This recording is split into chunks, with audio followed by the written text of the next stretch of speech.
My sister Selena killed someone in a drunk driving accident, and I took the fall for her. She pretended to be me, went to college, and dated my boyfriend Ken. The day I got out of prison, I revealed the truth at their engagement party. My parents kicked me off the stage, claiming I was crazy and unstable. Later, I was burned alive in the basement fire. When I opened my eyes again, it was right after the accident. My parents were crying, begging me, "Your sister has a weak heart. Can you really watch her go to prison?" Even when I was fully aware, Mom was still tearfully pleading with me. "You're not even an adult yet. A few years in prison and you'll be out. But your sister is different. If her heart gets worse and we're not around, what then?" Mom reached for my hand, but I instinctively took a step back. Dad steadied her and shouted at me, "We took care of you, and you'll let your sister suffer in prison?" Their mouths moved, but all I heard was a deafening buzz. It was all exactly the same. Everything in front of me was identical to my past life. Last life, when Selena killed someone drunk driving, Mom brainwashed me in the same way. I had just finished my college entrance exams, 2 months shy of adulthood. It was the first time I didn't listen to Mom and snuck out for a gathering with friends. Got back home around 2 a.m. I tiptoed in and turned to see Mom and Dad on the couch, frozen in place. But Mom hugged me. With a trembling voice, she told me Selena was in trouble, almost begging. "Sweetheart, please, your sister has a weak heart. Can you really watch her go to prison?" It was the first time she called me sweetheart. Before, she always coldly called me Annie. That night, Dad's cold face was gone. Later that night, the rain stopped, and the moon peeked out. Mom gentle as ever, moonlight soft. For a moment, I thought I was Selena. They told me so much, countless words, felt like a dream. But the dream shattered the next morning when a swarm of police arrived at our house. They took me to the interrogation room, everyone booked separately. Back then, I was so naive. I confessed to everything, just like Mom and Dad coached me the night before, playing the role of a scared young girl caught making a mistake. It was the best acting of my life. Fooled everyone, including myself. Because Selena and I are identical twins. We look exactly alike, same height, weight, and voice. Except our parents, few could tell us apart. I remember, back in our sophomore year's talent show, Selena went to school as me while I was sick in bed. Not one person realized she wasn't me. Like it was destiny, on the day of that accident, there was a downpour, and the surveillance camera at the crossroads was damaged by strong winds, making it hard to see it was a woman in the driver's seat. Selena was drunk, and I had also been drinking at the party. Everything lined up perfectly. After the trial, Mom and Dad paid the family $80,000. I was 17, 2 months from being an adult, about to start a new life in college. But I became Selena, confessing to all the crimes for her. The court sentenced me to 4 years in prison. From that day on, my life was turned upside down. I naively thought that 4 years in prison would make my parents love me more, so I endured everything willingly. No matter how tough prison life was, I stuck it out. Until the day of my release, waiting outside the gate for the parents who promised to pick me up but never came. I ran home, only to find the door locked. I kept telling myself they were just busy with work. They didn't mean to leave me hanging. Slowly wandering out of the neighborhood, a neighbor grabbed my hand. "Annie, aren't you getting married today? Why are you here?" I was dumbfounded. "Who's getting married?" The old lady laughed. "I might be old, but I'm not forgetful. Your mom was handing out sweets last week." A bad feeling crept over me as I got to the hotel. The ceremony was already underway. There, in bold red letters on the screen. "Welcome, family and friends, to the wedding of Miss Annie and Ken." It took me a minute to register. My sister was pretending to be me, marrying my boyfriend. On the day of my release. Ken was my senior. My parents always doted on Selena. During those rare happy times, Ken gave me comfort. He encouraged me to apply to Cambridge, so I studied hard just to go to the same school as him. Before the police took me, I texted Ken a breakup, but he refused, saying he'd wait for me no matter what.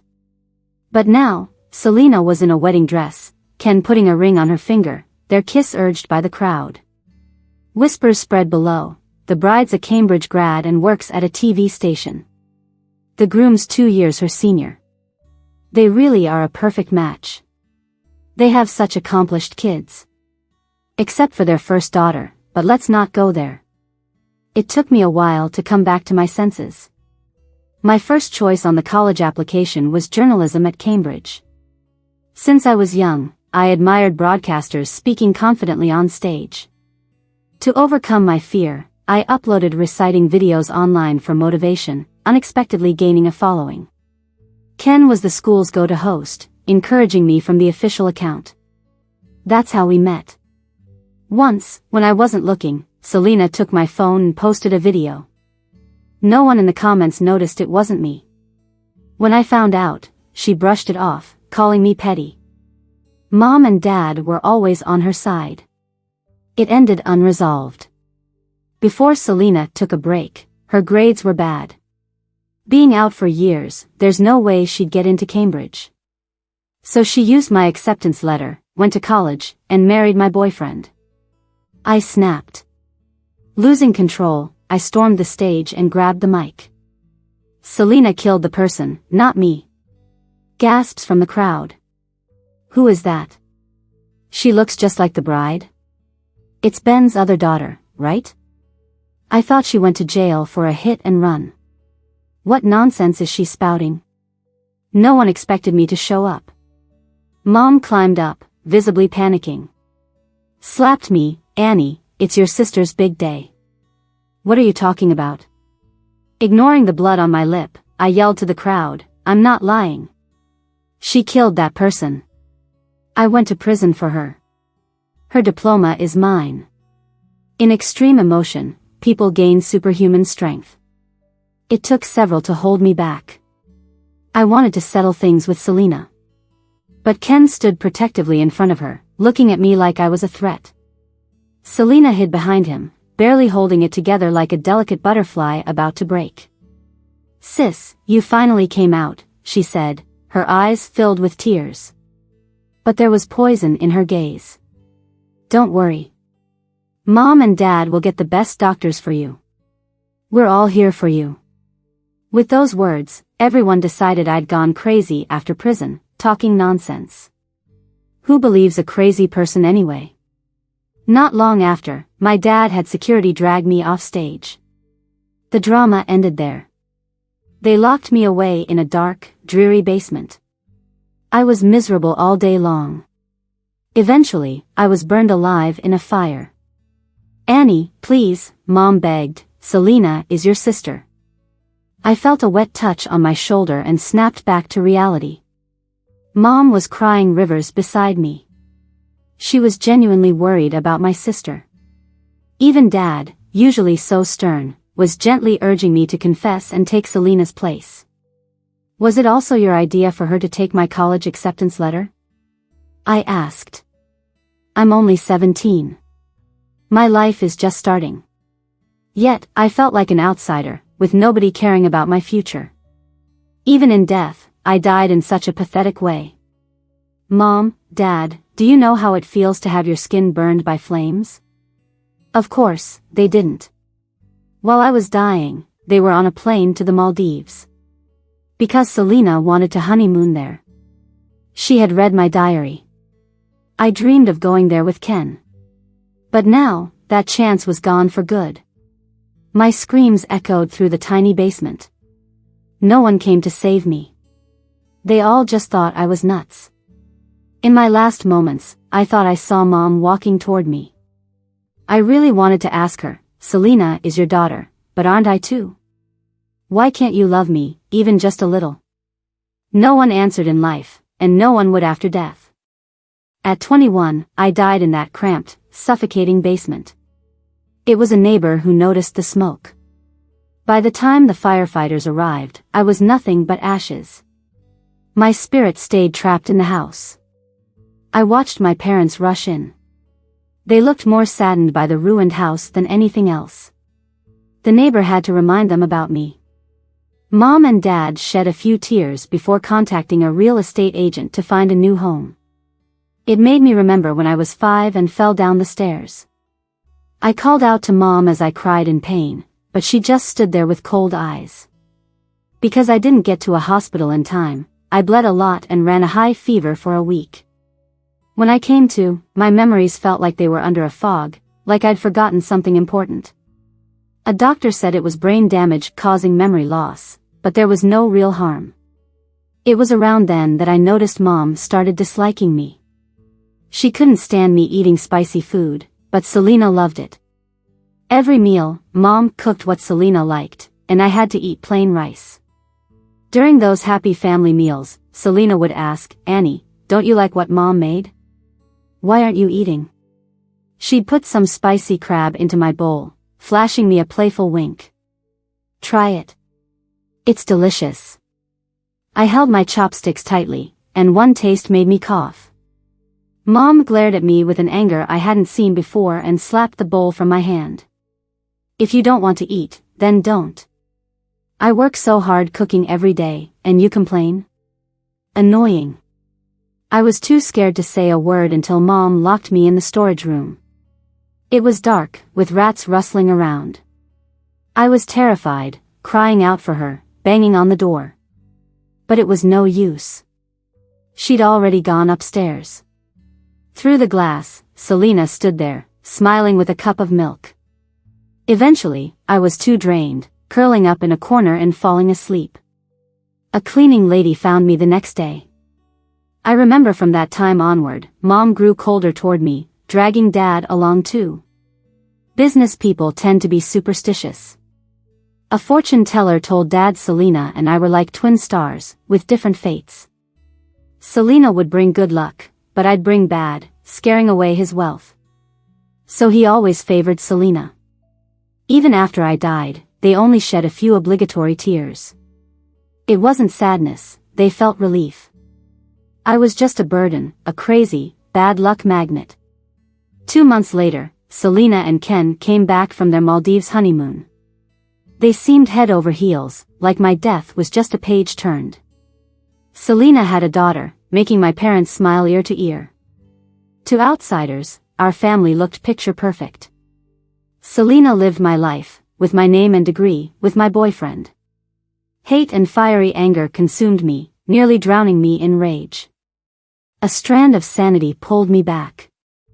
I looked at Mother, flawless, untouched by time. Deep down, I realized she was Selena's mom, not mine. From that moment they sent me to jail, they died to me. Never again would I foolishly trust her. I calmed the storm inside and took her hand. "Mom, I'll listen to you."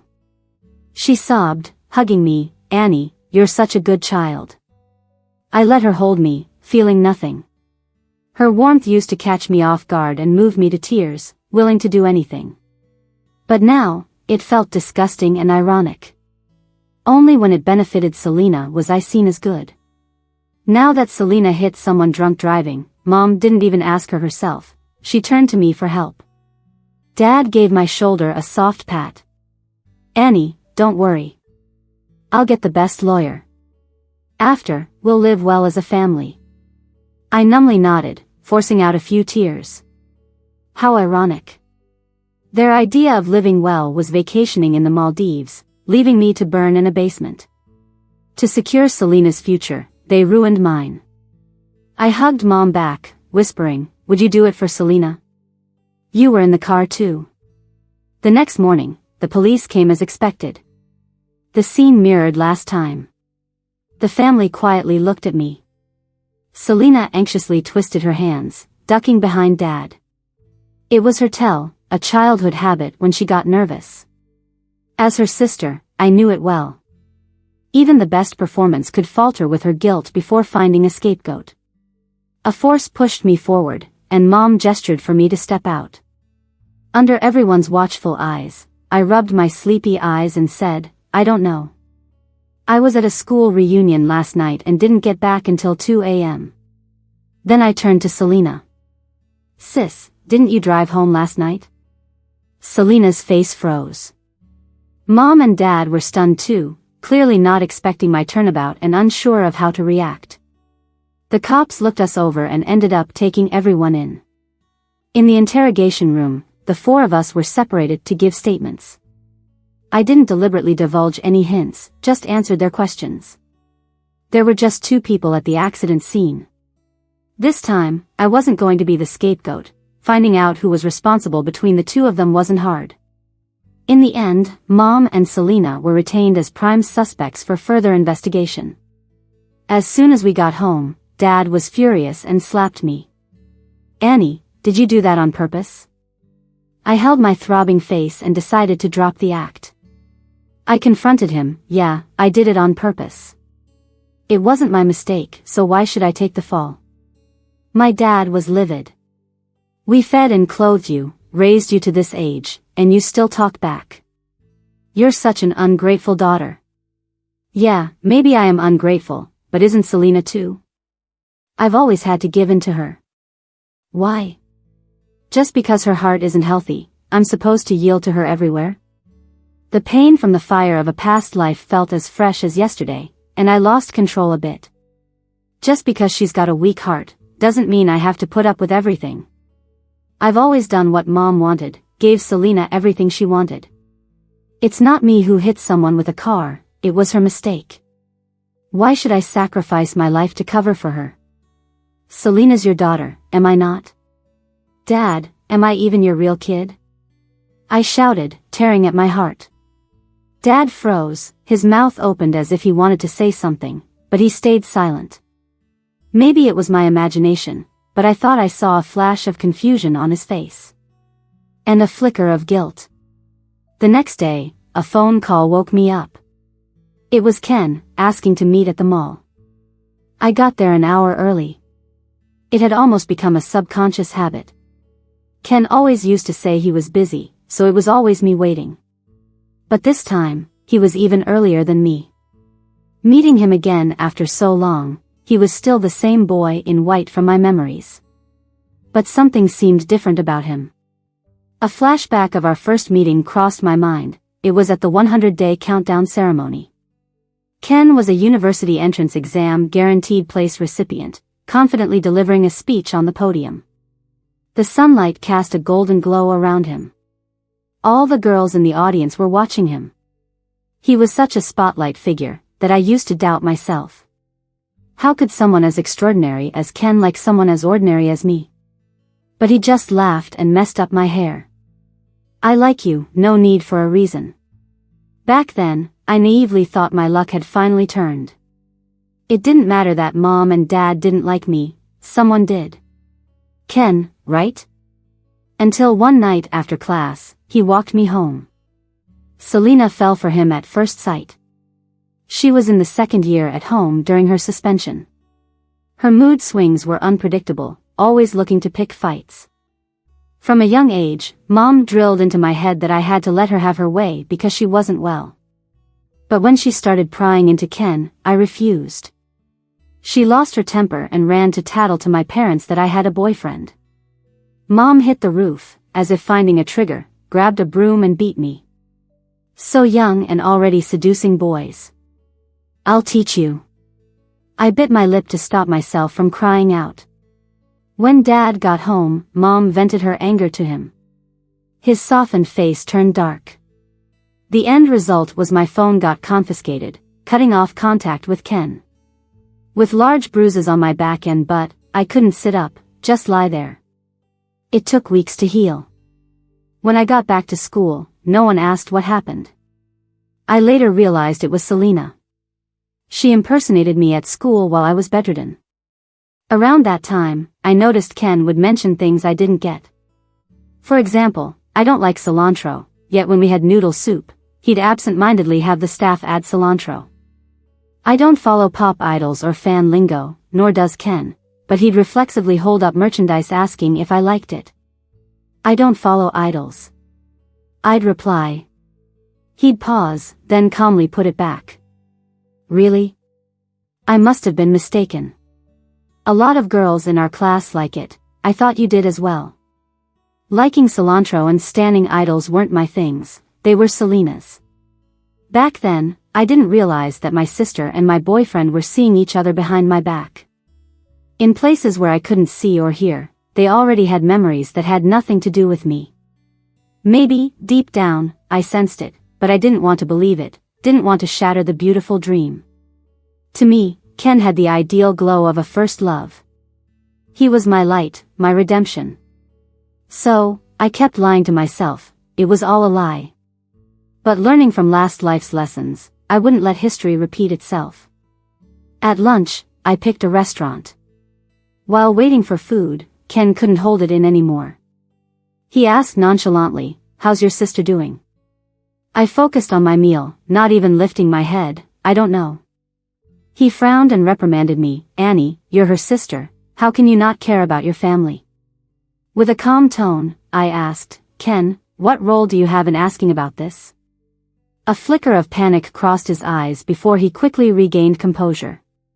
"What are you talking about?" "I have nothing to do with Selena." He softened his tone, taking my hand.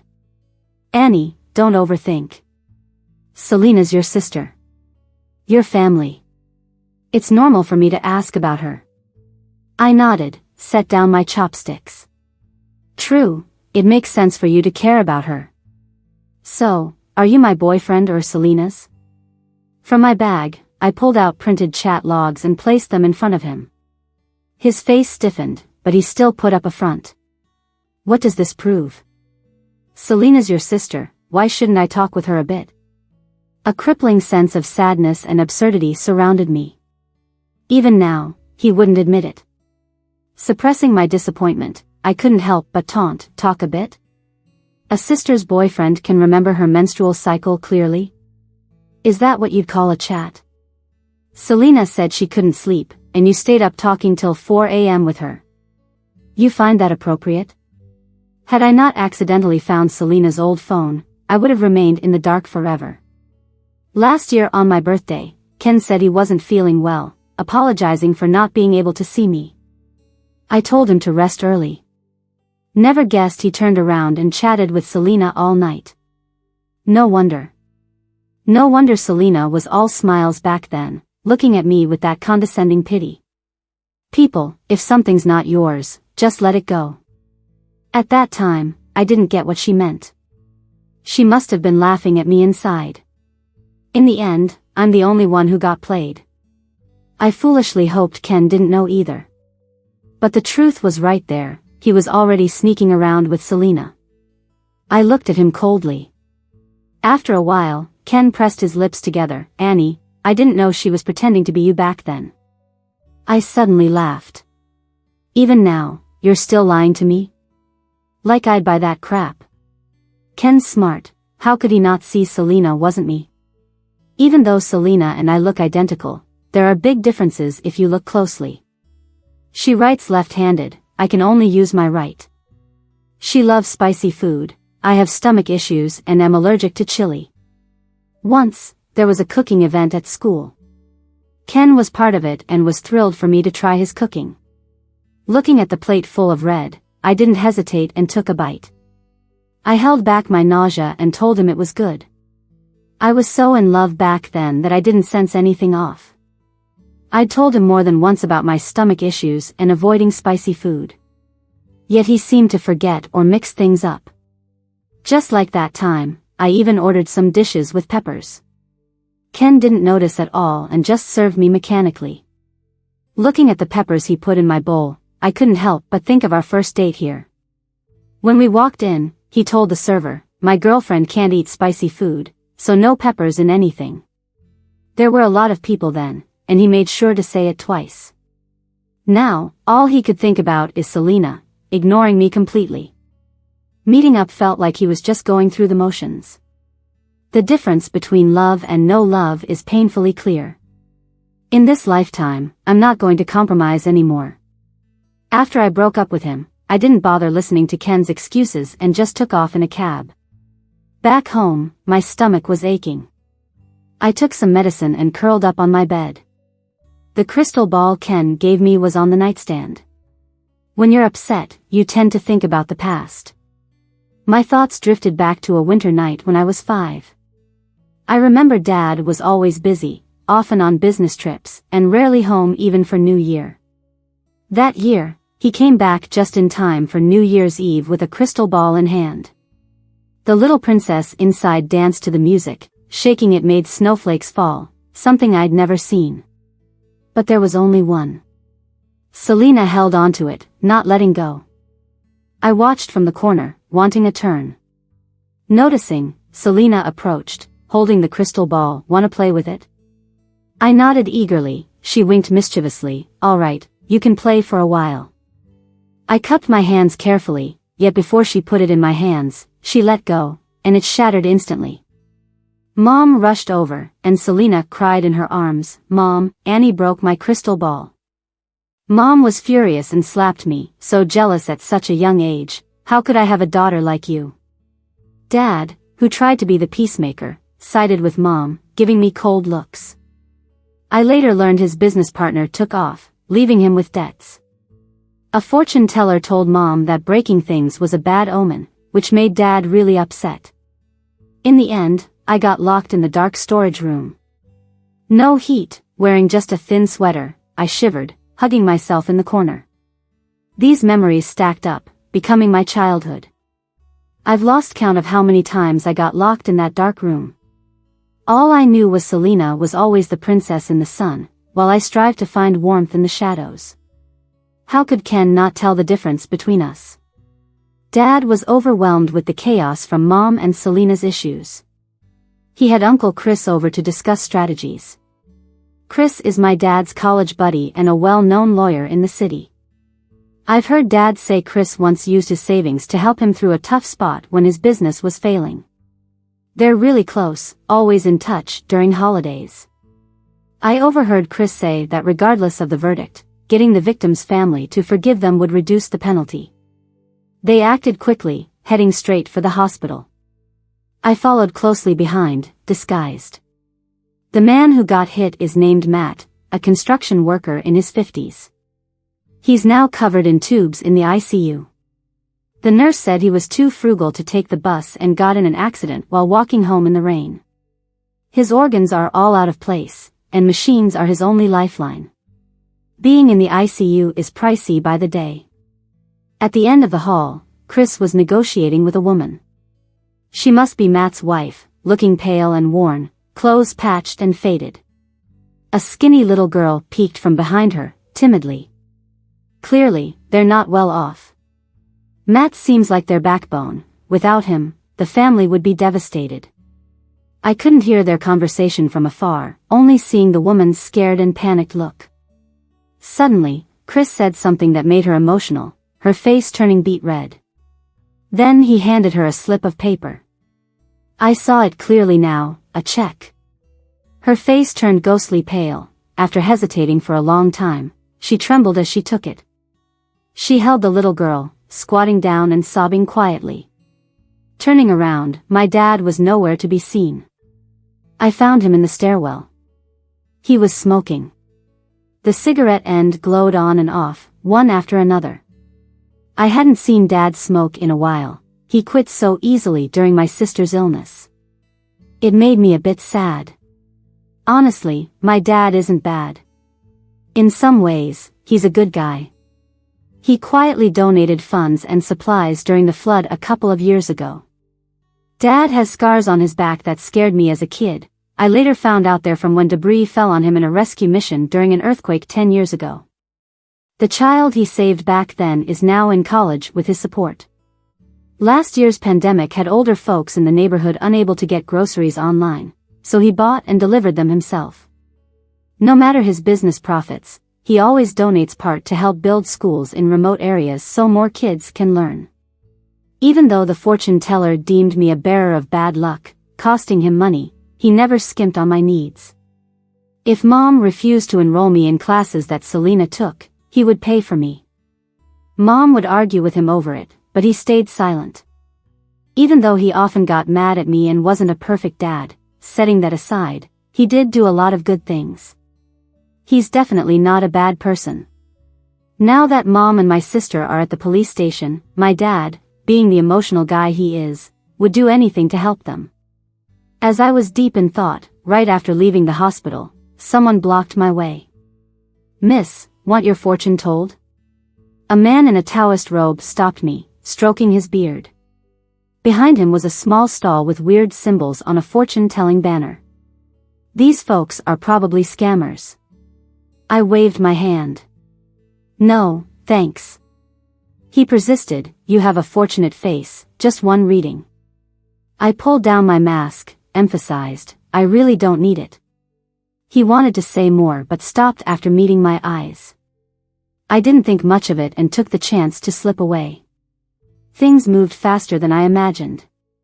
The next day, the hospital issued a critical condition notice. That night, Matt couldn't be saved and passed away. The court date was set for early October. I got there early, sitting in the back of the jury. Being detained took its toll. Selena looked worn but had an unusual brightness in her eyes. I soon found out why. Mom took the stand and admitted she was the one driving that hit the person. Her detailed accounts matched the evidence. The courtroom was in an uproar. Beyond the shock, I felt a chill. Turns out, Mom would really go to prison for her daughter. On the flip side, Chris had an advantage. Investigations showed Matt's construction site had been skipping payments for a long time. And a week before the car accident, his mom passed away because they couldn't afford surgery. In chats, teachers were pushing him to pay for his daughter's tuition. His co-workers suspected he was suicidal and history online showed searches related to suicide. Meanwhile, the autopsy revealed Matt drank high concentrations of alcohol before dying. Plenty of eyewitnesses confirmed this.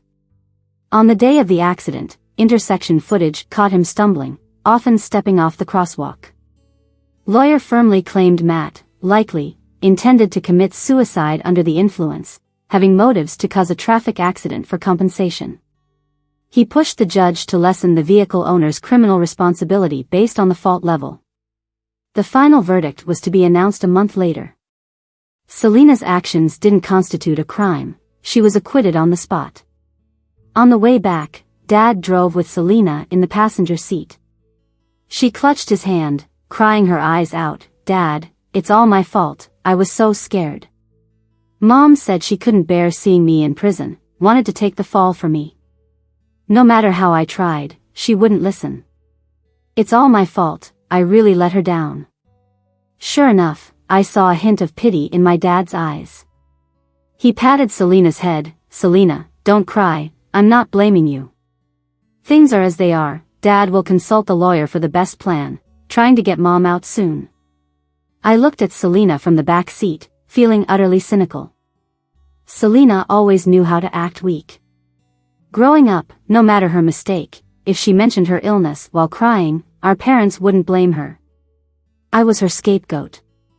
The most memorable incident was the sophomore year-end exam. It was a big city-wide exam influencing class placement for junior year. Getting into the advanced class was like stepping into a top high school.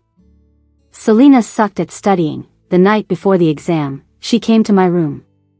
"Annie, I've been resting at home so long, I don't understand those questions. Let's switch, you take it for me." She shook my arm. "Please, help me." I pursed my lips, pulling my arm away. "You have to take exams on your own. Even if I get you in, you'll struggle with the pace and it'll be painful. Advanced classes have better resources but more work and faster pace. Every year, students unable to keep up drop to parallel classes and lose morale." But Selena didn't think of these. Seeing me disagree, her face fell. "Fine, don't help. Think you're all that with good grades? We'll see." I shrugged it off until the afternoon math test. Selena's cheat sheet got caught. Exploiting a malfunctioning camera, she insisted I gave it to her. My math only clicked in high school. Back then, I'd just apply formulas mechanically. Yet the cheat sheet had detailed solutions to big problems, mimicking my handwriting perfectly. The teacher didn't buy my plea of innocence. The teacher called Mom in. Selena leaned on Mom as backup, dumping all blame on me. Mom believed her words, furious at me, forcing me to admit fault to the teacher. Annie, you don't study diligently, only scheming, and now you're involving your sister. I raised you for nothing. Nobody believed me despite my explanations. I was forced to write a self-criticism and got a disciplinary record. My math grade was counted as 0, losing the shot at the advanced class. But Selena somehow managed to score decently in other subjects and barely made it into the advanced class. On the results day, she came to brag. Annie, didn't you always have great grades? How come you didn't beat me? I ignored her and kept solving problems. The resource and atmosphere difference between advanced and normal classes was big. I wasn't naturally gifted, persistent studying made up for it. Efforts paid off when I topped the high school entrance exam, while Selena skipped it citing health issues. I knew she didn't want her cover blown. In memory, she never studied seriously. I got into the best high school, yet nothing changed. Mom still sided with Selena, never sparing a glance my way. 2 lifetimes later, still puzzled by this. After picking Selena up, I couldn't sleep well. Every time I shut my eyes, I'd see the scene of burning flames from the last life. Before dawn, I visited the nearest temple to burn incense and pray. From a distance, at the temple gate, I saw that Taoist priest again. He was sleuthing with someone behind the courtyard. My eyelids flickered, thinking that back looked familiar. A closer look, isn't that Chris? What's he doing here?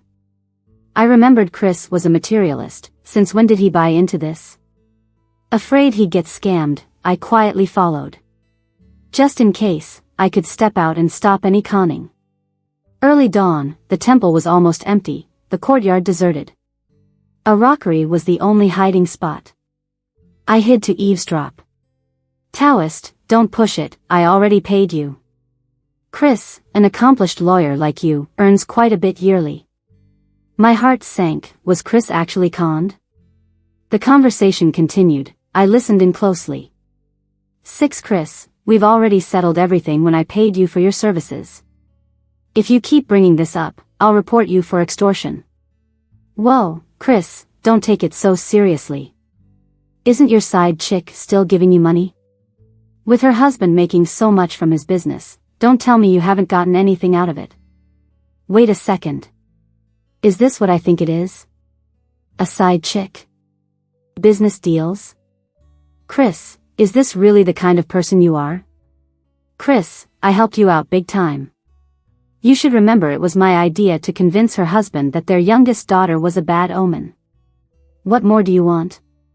Not much, just another $1 million, and I'll keep my mouth shut, promise. Their conversation kept going, but I couldn't hear a thing anymore. It felt like my blood froze.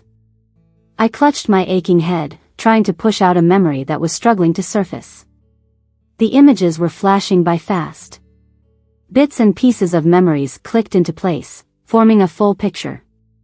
A 5-year-old me was standing outside my parents' room, peeking through the door crack. I saw Mom with Chris, both out of breath. Scared, I dropped my cup. The glass shattered on the floor. Mom hurriedly came out and asked what I saw, and when I told the truth, she pushed me down the stairs. I yelled in pain for her, bleeding a lot, but she just looked at me coldly. The memory abruptly stopped. I snapped back, breathing heavily, covered in sweat. So that's how it is. No wonder Mom hated me. No wonder after I woke up, she looked at me differently. No wonder she preferred my sister. I never would have guessed the truth was this. And what about Dad? Did he know, or was he in the dark too? After living 2 lives, I forced myself to calm down. I accidentally recorded the conversation at the temple. But if Dad hasn't noticed anything all these years, it means Mom's been covering it up well. I need solid evidence to prove this to him. Right now, I've got the video, but that's not enough. I need a witness too. After thinking it through, I decided to take a risk and confront the Taoist priest. He was involved, who else would know the details better? You know the saying, know your enemy and know yourself, and you can fight 1,000 battles and emerge victorious.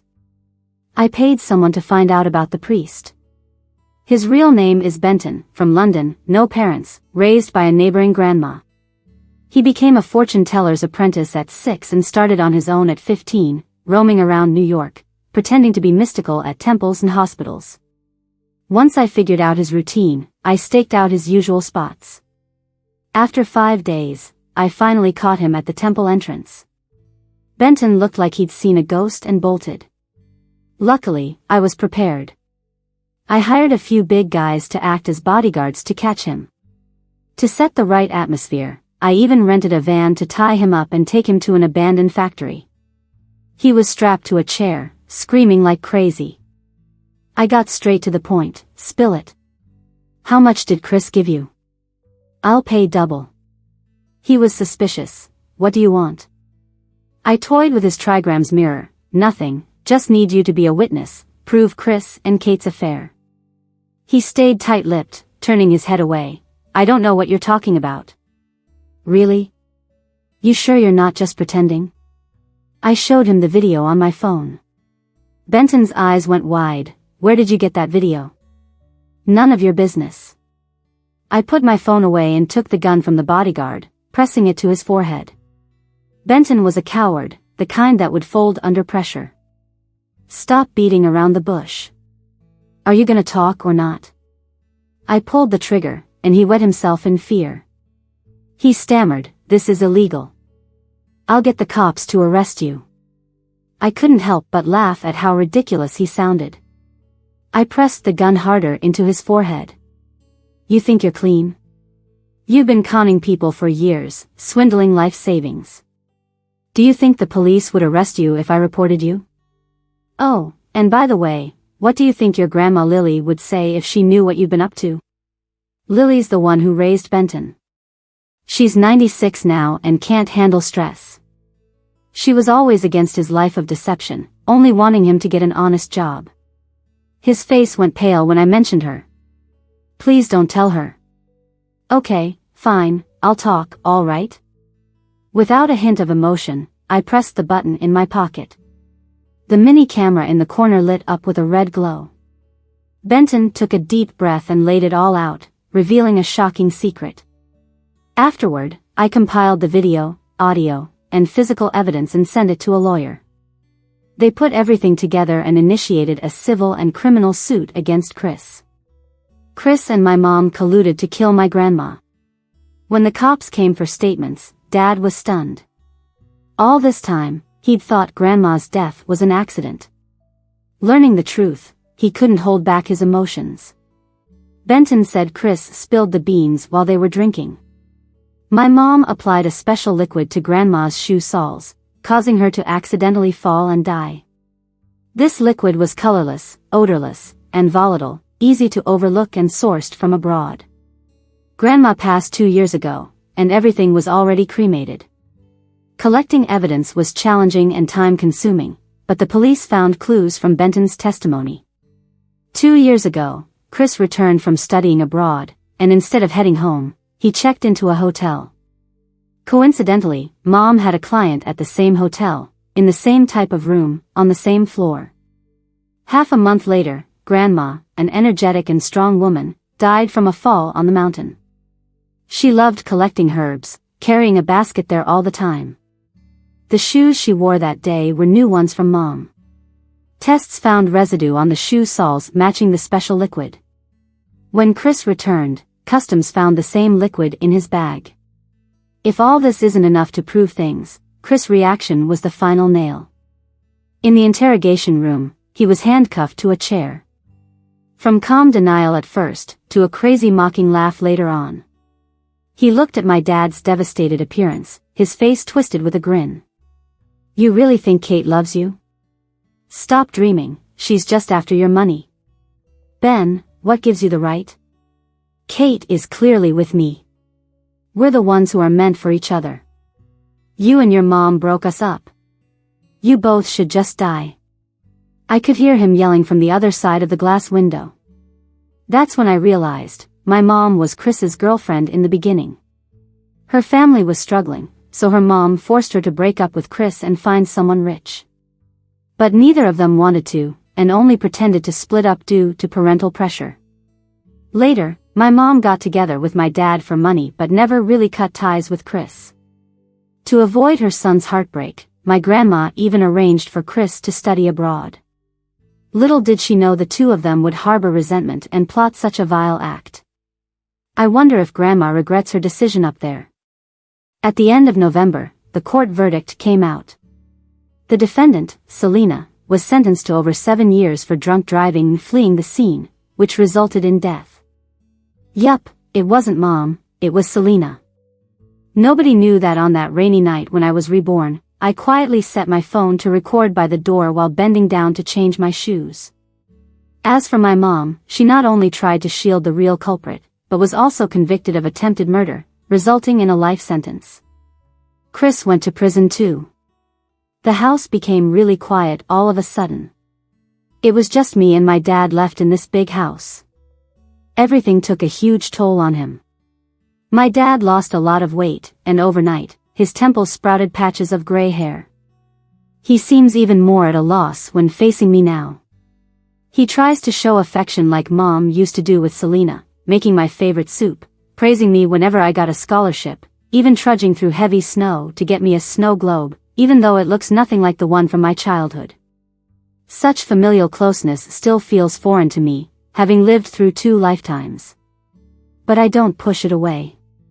Later, Ken got in touch a few times, saying he wanted to apologize in person. I'm the kind to hold grudges, so I refused. After all, an ex-boyfriend better act like he's dead. Benton seems to have changed after his visit to the police station. He's now a successful salesman with a silver tongue, surprisingly doing well. It's surreal, living through 2 lifetimes. Those who did wrong face their punishment, and everything seems to be moving in a positive direction. The sun is shining, the air is fresh, and the world isn't all that bad.